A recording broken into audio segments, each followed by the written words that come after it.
Welcome all of you. Let's start NCERT class 9 maths chapter 9 circles exercise 9.3 question number 10. अब इस question में हमको दिया गया है if circles are drawn taking two sides of a triangle as diameter. इसका मतलब होता है कि हमें एक ट्रायंगल दिया गया है, ये हमारा ट्रायंगल A, B और C.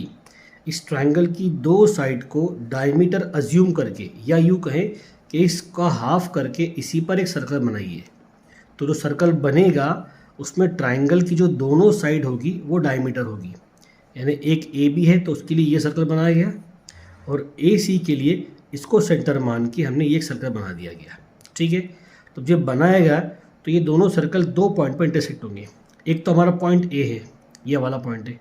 अब आगे क्या हो रहा है देखिए, prove that the point of intersection of these circles lie on the third side. यानी ये सर्कल जिस पॉइंट पर मिलने वाले हैं वो पॉइंट इस ट्राइंगल की तीसरी लाइन पर आएगा, मीट होगा. ये हमें साबित करके बताना है इसको. तो पहले हम क्या करेंगे, सबसे पहले हम इन दोनों पॉइंट ऑफ इंटरसेक्शन को पहले हम ज्वाइन कर लेते हैं, इन दोनों पॉइंट्स को.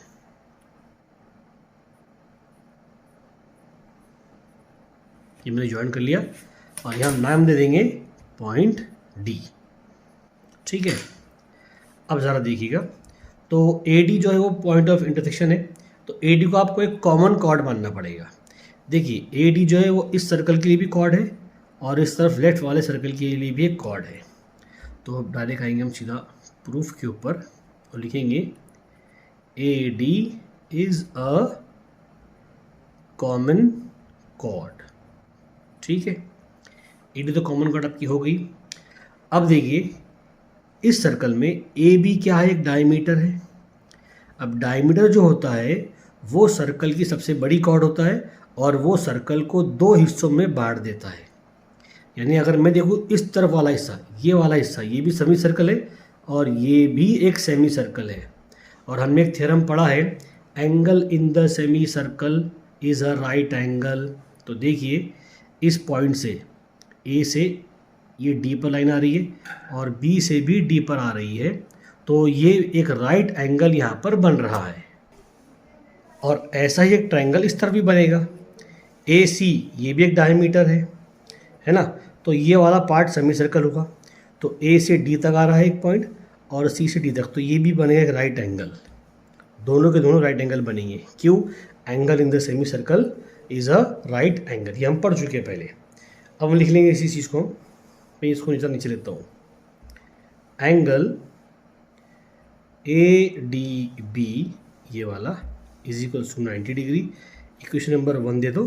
फिर ये लिख लो angle A D C is equals to 90 degree. Equation number 2 हम दोनों का मिला के लिख लेंगे angle in the semi circle is a right angle. ठीक है, अब देखिए अब क्या करेंगे अब हम दोनों को ऐड कर लेंगे.